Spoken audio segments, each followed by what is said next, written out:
This August, while the rest of the country celebrates Women's Month, the University of Cape Town kick-started celebrations to mark 125 years of women on campus. Women first registered as students in 1886-87. They were 4 students of the Good Hope Seminary who signed up for Professor PD Hahn's chemistry class at the South African college in which UCT has its roots. Some 9 women registered in 1887. Among them, 2 married women, Jessie Rose Innes and Mary Sawa Sawa, mother of Paul Sawa, former Minister of Lands and leader of the Assembly. In 1906, Ms. A.W. Tucker was elected to the first Students' Representative Council. Since those early days, women have made huge strides at UCT.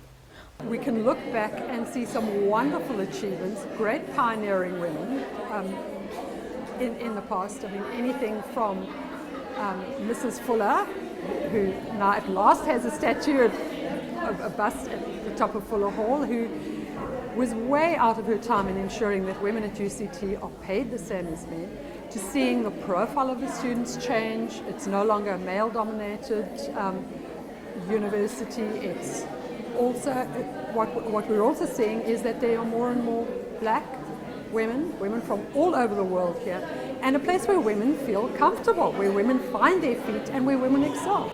Pioneers include Dr. Mamphela Ramphele, who in 1996 became the first black and first woman vice-chancellor of UCT. Former South African First Lady Graça Machel was the first woman to be appointed chancellor. This in 1999, when she became the 5th chancellor since the South African College became the University of Cape Town in 1918. She was elected to a 2nd term in 2010. Well, 125 years of having women at the University of Cape Town speaks a lot about how the university is transforming. And I use the word transforming because we have not yet reached the kind of parity that we want, especially in the profiles, in staffing, and the way in which we have leadership at the top. In 2010, over half of the just under 25,000 students registered at UCT were women. I think it's really important that women are empowered to make choices and to know that they have choices. It's still a problem that many parents and many young people themselves are not aware of the types of careers that they can go into, and many parents steer their daughters into careers with very limited information or knowledge of what's out there, and sort of encouraging them to go into the very traditional careers, whereas women are at the forefront of all sorts of careers, and it's really important that they find this out and make good choices that will open up their options after they've graduated. This milestone is worth celebrating and noting, and is essential especially to ensure that more women from previously disadvantaged backgrounds will apply to study at UCT. 125 years is significant. It's so important because women are the bearers of society. And if you heard what one of the speakers was saying, is that women are the caretakers of society. So if you educate a woman, you educate a society. In keeping with the nationwide celebration of women and recognizing the 125 years of women on campus, the Communications and Marketing Department, inspired by the National Take a Girl Child to Work Day initiative, hosted 30 grade 10 girl learners from COSAT, the Center for Science and Technology School in Khayelitsha, on Monday, 8 August. The grade 10 girls spent a day on campus meeting UCT women role models, engaged with women researchers, scientists and administrators, and toured the campus.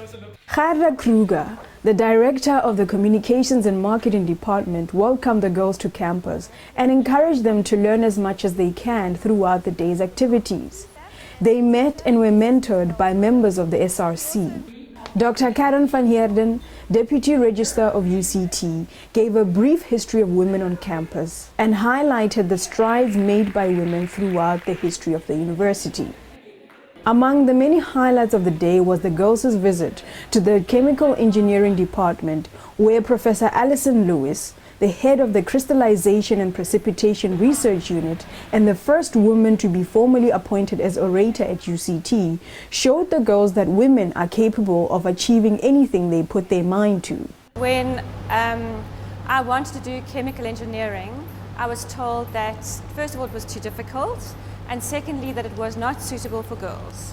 So of course this really inspired me, but it felt like I had something to prove, and so it feels like things have really changed now.